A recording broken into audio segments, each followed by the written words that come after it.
안녕하세요. 이번 시간에는 통일정부 수립을 둘러싼 노력과 갈등에 대해 배워보도록 하겠습니다. 이번 수업의 목차를 보면 1번부터 5번까지를 순으로 수업을 진행해 보도록 하겠습니다. 그럼 먼저 모스크바 3국 외상회의와 신탁통치 문제입니다. 1945년 12월 미국, 영국, 소련이 한반도 문제에 대해 논의를 하기 위해 3국을 대표하는 외무장관, 즉 우리나라로 치면 외교부 장관들이 러시아 모스크바에 모여 회의를 하게 되는데 이 회의가 45년 12월에 개최가 된 모스크바 3국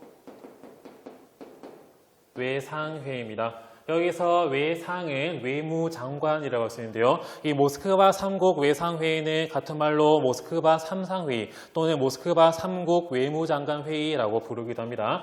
이 모스크바에서 미국, 영국, 소련의 3국의 외무장관들이 한반도 문제에 대해 논의하고 회의를 한 결과 세 가지의 주요 결정사항을 발표하게 됩니다.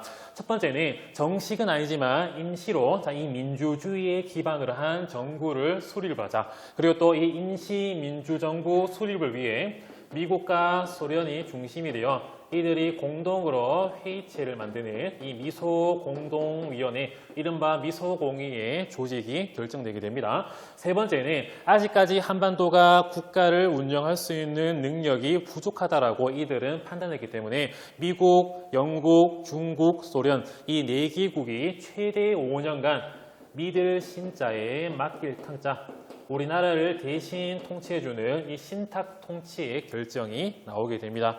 그럼 이 모스크바 3국 외상회의의 결정사항을 다시 한번 더 세부적으로 보도록 하겠습니다. 첫 번째를 보면 조선을 독립국으로 재건설하고 이 민주주의 원칙 위에서 발전하게 하며 일본이 남긴 잔재들을 청산하기 위해 조선에 임시민주주의 정부를 수립한다.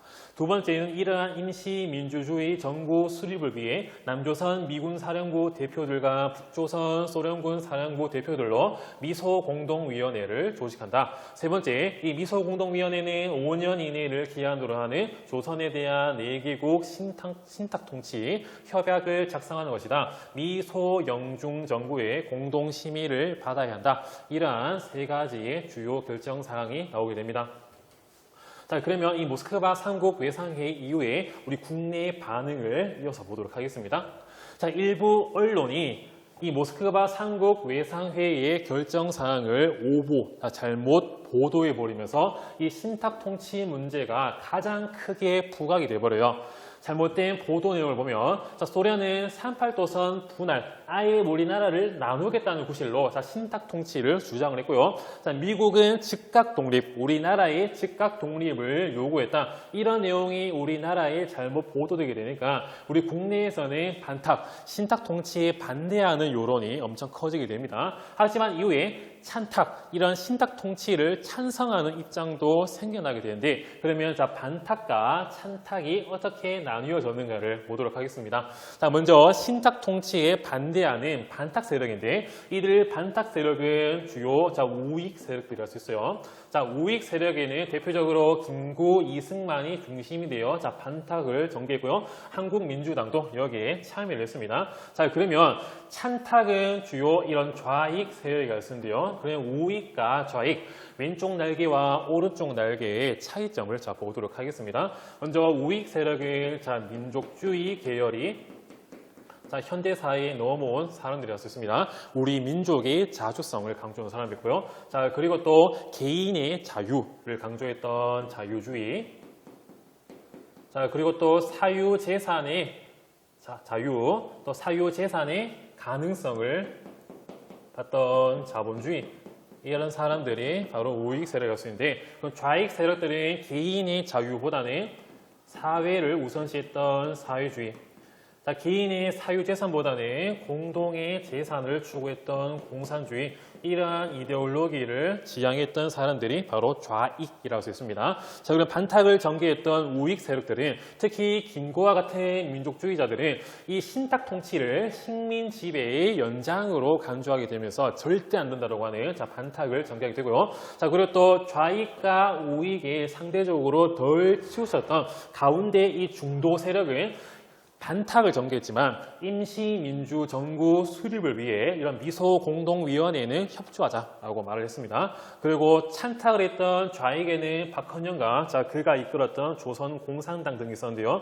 이들은 처음에는 이 신탁 통치에 반대하는 반탁 운동을 전개했는데 박헌영 등이 평양에 갔다가 이 모스크바 3국 외상회의의 본질을 알게 됩니다.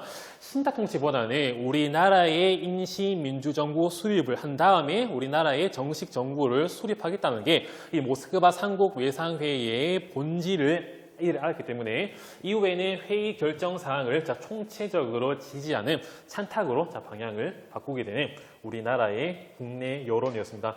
이렇듯 반탁과 찬탁으로 나뉘어져 가지고 국론이 분열되었는데요. 당시의 대세는 반탁이었습니다. 그러면 이어서 미소공동위원회의 결렬과 좌우 합작 운동의 과정을 보도록 하겠습니다. 아까 모스크바 3국 외상회의의 두 번째 결정사항이 임시민주정부 수립을 위해 미소공동위원회를 개최하자였습니다. 그에 따라 46년 3월에 첫 번째 제1차 미소공동위원회가 개최되게 됩니다. 그러면 1차 미소공동위원회의 쟁점을 보도록 할게요. 일단 이들은 아까 모스크바 3상회의 내용처럼 임시의 민주주의 정부, 즉 임시민주정부 수립을 하기 위해 이 미소공동위원회와 함께 협의할 한국인 단체의 대상을 두고 싸우게 돼요. 임시민주정부 수립하는데 우리 미소공동위원회랑 논의할 사람 손들어봐라 해야 되는데 여기에서 미국과 소련이 싸우게 됩니다. 참여할 정당과 사회단체, 즉 정치 세력의 범위를 놓고 미국과 소련이 대립을 해요. 그럼 그 주장을 보도록 하겠습니다. 미국은 모든 정치 세력이 우리 미소공동위원회와 함께 논의를 해서 임시민주정부를 수립을 해야 된다. 그에 따라 가지고 신탁 통치에 찬성하는 찬탁, 반대하는 반탁 모두 참여시키자 말한 반면에 소련은 반탁 운동에 참여한 정치 세력은 빼자라고 하면서 찬탁 세력만 우리 미소공의와 논의시킵시다 라고 주장하게 되거든요. 찬탁은 대체로 좌익이죠. 좌익이 들어오면 소련은 사회주의 공산주의 국가를 세우는데 유리합니다. 이에 비해서 찬탁만 들어오게 되면 반탁은 우익 세력이 많기 때문에 미국에 불리한 이런 정부와 국가가 만들어질 수 있습니다. 그에 따라 가지고 이들이 참여 세력을 두고 첨예하게 싸우다가 결국은 합의점을 찾지 못한 채 이 미소공동위원회의 첫 번째 회의가 결렬되고요. 나중에 언제 열릴지 모르는 무기한 휴회 상태로 돌입이 되게 됩니다. 이때 제1차 미소공동위원회가 결렬되게 되니까 한 명의 인물이 전라도 정읍에 내려가서 폭탄 발언을 하게 되는데요. 이게 바로 46년 6월 이승만의 정읍 발언입니다. 46년 6월 이승만의 정읍 발언이고요. 1차 미소공동위원회가 무기한 휴회로 결렬되게 되니까 한반도 분단의 우려가 커지고 있었는데 이때 이승만이 아까 말한 대로 이 정읍에 내려가서 어떤 발언을 하게 되는데요. 이것이 바로 이승만의 정읍 발언이고 그 내용은 남한 단독 선거를 하자라고 하는 주장을 하게 됩니다. 남한 단독 선거를 통해 남한 단독 정부를 수립하시다라고 주장을 하게 됩니다. 안 헷갈리게 남한 단독 정부라고 하겠습니다. 통일 정부보다 우리 남한만이라도 단독 정부를 세웁시다라고 말을 한 거거든요. 그 자세한 내용을 보도록 하겠습니다. 무기 휴회된 미소공동위원회가 재개될 기색이 보이지 않고 이승만도 통일 정부를 바라지만 남쪽에는 미군정, 북쪽에는 소군정이 첨예하게 자리를 잡고 대립을 하고 있기 때문에 통일 정부의 상황이 여의치 않는다, 불가능하다. 그렇기 때문에 우리 남방만이라도 임시정부 혹은 위원회 같은 것을 조직을 해서 38도선 이북에 소련이 물러나도록 전 세계에 호소합시다라고 말하는 이승만의 정읍 발언, 이승만의 남한 단독 정부 수립론이 나오게 됩니다. 이러한 이승만의 정읍 발언의 영향을 받아가지고 중도 세력들, 좌익과 우익에 상대적으로 덜 치우쳤던 중도 세력들이 결집하게 되는데 이것이 바로 46년 7월부터 전개가 되었던 좌우 합작 운동입니다. 이 좌우 합작 운동의 배경을 보면 아까 앞에 나왔던 제1차 미소공동위원회가 결렬되었고 이승만의 정읍 발언, 즉 남한 단독 정부 수립론이 나왔기 때문에 이를 계기로 중도 세력, 그 중에서 중도 좌파였던 여운형 그리고 중도 우파였던 김규식 이런 사람들을 중심으로 중도 세력이 결집을 하게 되고 단체를 결성하는데 이 단체가 바로 좌우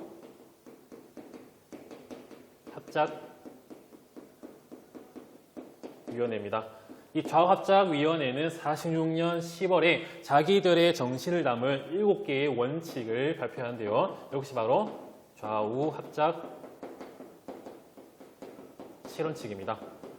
당시 우익 좌익보다 중도 세력들이 거의 70% 이상을 차지하고 있었고요. 그리고 또 이런 좌우합작 운동을 미군정도 지원을 해줍니다.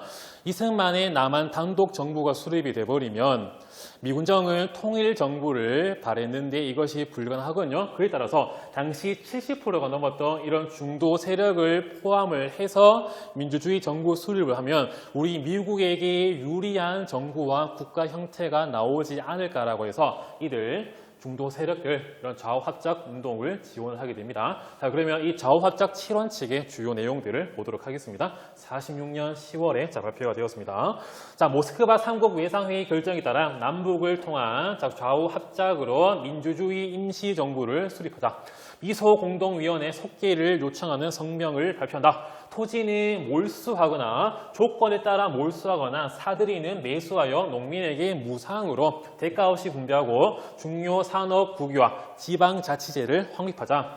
친일파 이런 민족 반역자 처리 법안을 마련하자라고 하는 주요 내용을 담은 좌우합작 7원칙을 발표하고 전 국민의 엄청난 지지를 받게 됩니다.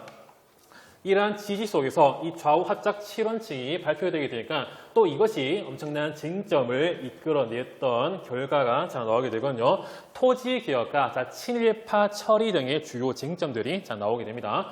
토지개혁은 공산주의 세력들이 좋아하고요. 토지를 분배하자. 자본주의 세력들은 토지 분배를 그렇게 좋아하지 않습니다. 자, 그리고 또 친일파. 당시 한국민주당이라든지 우익 인사 중에서 친일파가 좀 많았기 때문에 이런 친일파 처리에 대해서는 상당히 좀 반대를 했습니다. 그에 따라 가지고 김구는 이 좌우합작 7원칙에 지지를 보내고 이승만은 조건 좀 부분적으로 지지를 보냈습니다. 이런 게 있었는데요. 어쨌든 좌익과 우익은 이런 토지개혁, 친일파 처리에 대한 의견을 달리하며 대립을 하고요. 결과를 보면 이러한 좌우익의 대립이 더욱더 심화되게 되고 냉전이 심화됩니다.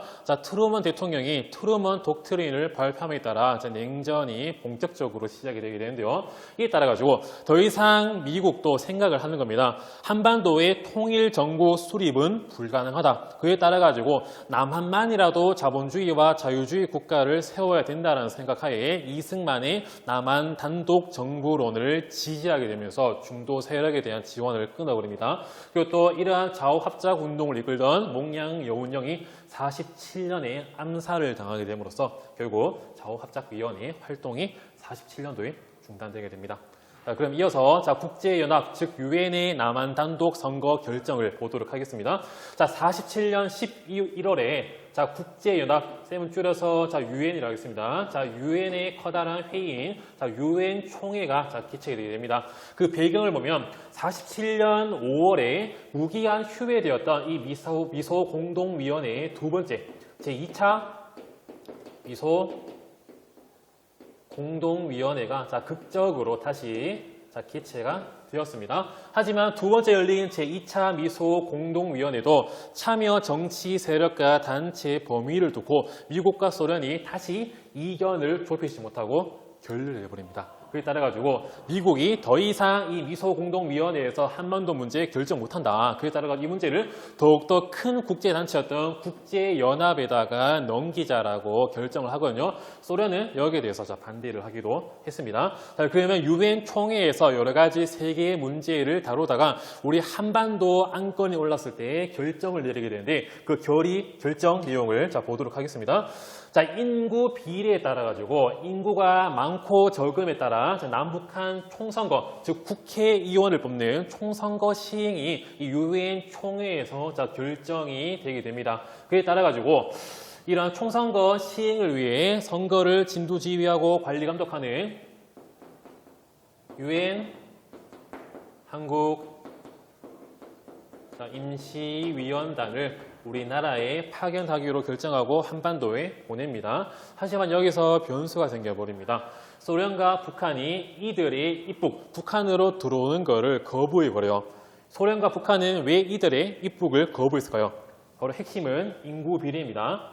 자, 남한과 북한이 있거든요. 자, 남한과 북한 지역인데, 자, 남한의 인구가 더 많고요. 자, 북한에는 남한보다 상대적으로 인구가 더 적었습니다. 인구 비례에 따라서 총선거, 자, 국회의원이 나오니까 남한 측에서의 출신의 국회의원 수는 많고요. 북측의 국회의원 수는 적게 되고 이들이 정부를 구성하고 국가를 운영하게 되면 친미적인, 친자본주의적인 국가 형태로 나갈 수 있습니다. 그에 따라 가지고 이를 염려한 소련, 북한이 이들 유엔 한국 임시위원단의 입국을 거부해버립니다. 들어오지 마! 라고 해버린 거예요. 이렇듯 총선거 시행이 이루어지지 못하게 되니까 다시 이 한국 문제를 유엔 총회가 끝났으니까 조금 더 작은 회의체였던 유엔 소총회, 48년 2월에 개최가 되었던 유엔 소총회에 넘기게 됩니다. 여기서 한반도 문제에 대해 결의 내용이 나오게 되는데 한반도 전 지역의 총선거가 불가능하다. 이들의 입국이 거부됐기 때문에 불가능하다고 판단을 한 유엔 소총회는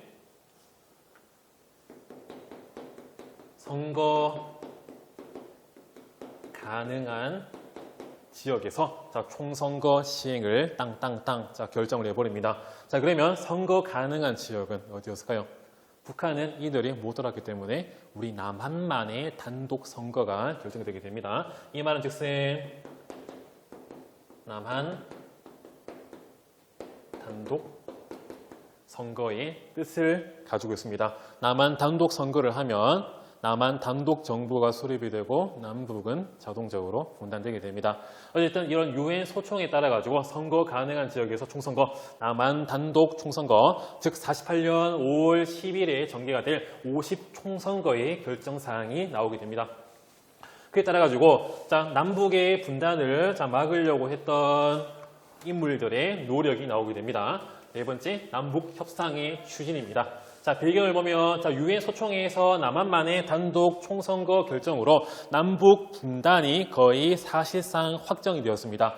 이렇듯 위기가 올라가게 되니까 남북 협상, 남한과 북한의 지도자들이 통일 정부를 수립하자라고 하는 협상이 나오게 되는데 남측의 김구와 또 중도파였던 임시정부 부주석진이었던 김규식 등이 입국하여 평양을 방문하고요. 평양에서 김일성 등의 북한 주요 정치단체 지도자들과 회담을 개최합니다. 48년 4월에 개최가 된 이 회담이 바로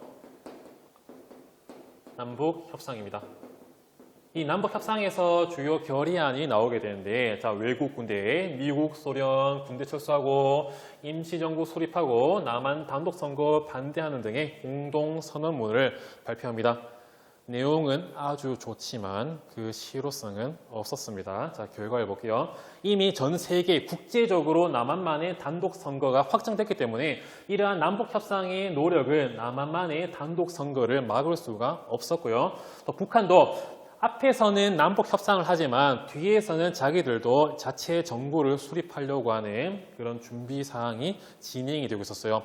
그에 따라 가지고 김구와 김유식이 김일성한테 좀 이용이 된 점이 있습니다.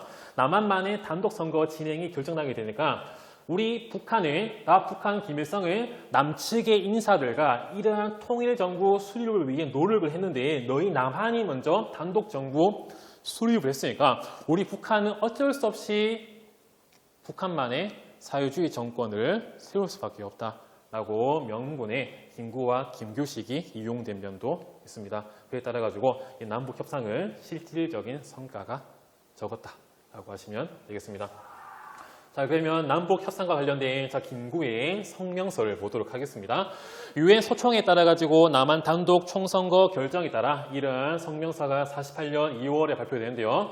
나는 통일된 조국을 건설하려다가 38도선을 베고 쓰러질지언정 일신의 구차한 안위를 취하여 단독 정부를 세우는 데는 협력하지 아니하겠다. 김구의 의지와 신념이 가득 들어가 있는 그런 성명서였습니다. 자, 마지막 5번째. 자, 정부 수립을 둘러싼 갈등을 마지막으로 보도록 하겠습니다. 자, 48년 4월 3일에 진행이 되었던 현대사의 비극 제주 4.3 사건입니다. 이 제주 4.3 사건의 배경을 볼게요. 자, 47년에 제주도 3.1절 기념 시위 퍼레이드가 전개되게 돼요. 3.1절이 되었으니까 사람들이 길거리 나와가지고 만세라고 하면서 이런 시위 재현 퍼레이드가 쭉 진행되고 있었거든요. 이런 기념 시위에서 말을 타고 있던 경찰, 즉 기마 경찰이 안전 관리 감독하기 위해 따그락 지나가다가 어떤 아이를 치워버립니다. 말발굽에 어린 아이가 치이거든요. 그런데 그 기마 경찰이 애가 치인지 모르고 따그락 하게 되니까 그 광경을 본 제주 도민들이 열이 받아가지고 경찰한테 돌을 무자비하게 던져버리고 주변에 있던 경찰들한테도 돌을 던져버리니까 이 기념 시위 현장이 엄청난 아수라장으로 번하게 됩니다.